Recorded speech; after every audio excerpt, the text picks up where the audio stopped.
Hello Internet, welcome to Games Done Wrongish.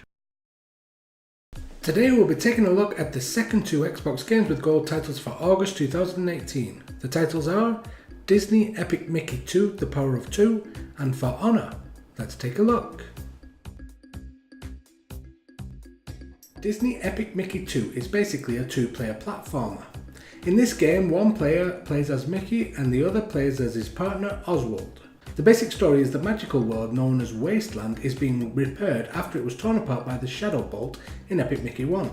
However, a series of earthquakes have started to wreak havoc, preventing the repairs being taken out and making things even worse.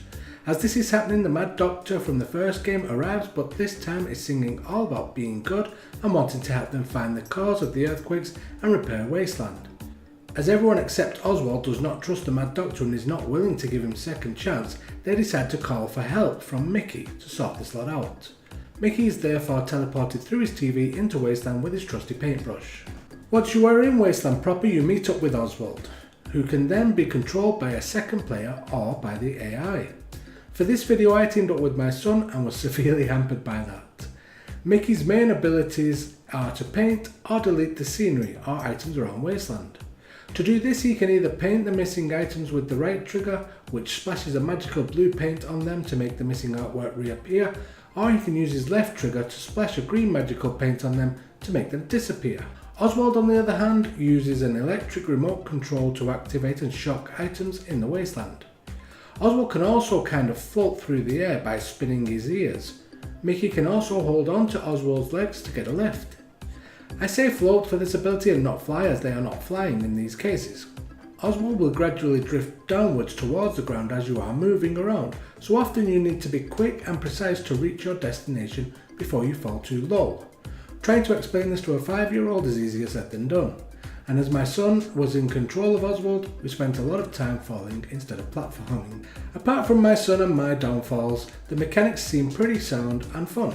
Mickey colours your path and Oswald helps you get to those hard to reach places while also teaming up to take down the enemies you may encounter along the way. The game has 46 achievements to collect for your 1000 G. The estimated time to collect them all is around 30 to 35 hours. Overall, I think this game could be a lot of fun if you have two like-minded players giving it a go. It is also fun in single player, as Oswald is then controlled by the AI and generally does what is needed when it is needed.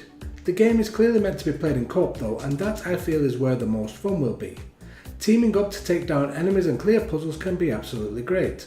I do also foresee many arguments as in why did you not do the thing you were meant to do at the time you were meant to do it too, but I think those moments will be worth enduring for the overall satisfaction of completing the game in the end.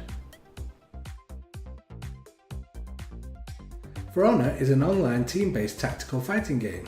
In this game you must choose your hero. In the standard game this will be either a knight, a viking or a samurai warrior. The story of the game is basically there was a catastrophe at some point that wiped out all of mankind except a few of each of these armies, and since then they have been battling for 1,000 years. Why they still battle is beyond recollection, they just do. And that is life from then on. If you buy some of the seasons or DLC, there may be other classes to choose, but as this is the basic Games with Gold overview, I only had the 3 to choose from at the start. Once you have chosen your class type, you will then move on to a basic training session which teaches you how to block, attack, dodge, break the enemy's guard and throw them.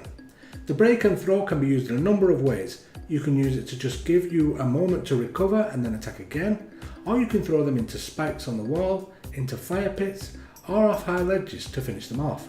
Once you are comfortable with how the game plays, you can move on to the single player campaign if you wish, or straight into online multiplayer.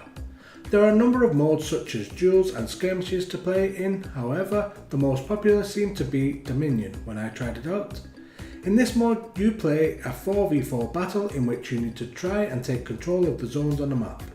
If you have ever played Battlefield or the likes, you will be very familiar with this concept. Whether you are playing the battles against other players or against the AI in the campaign, your main goals are the same.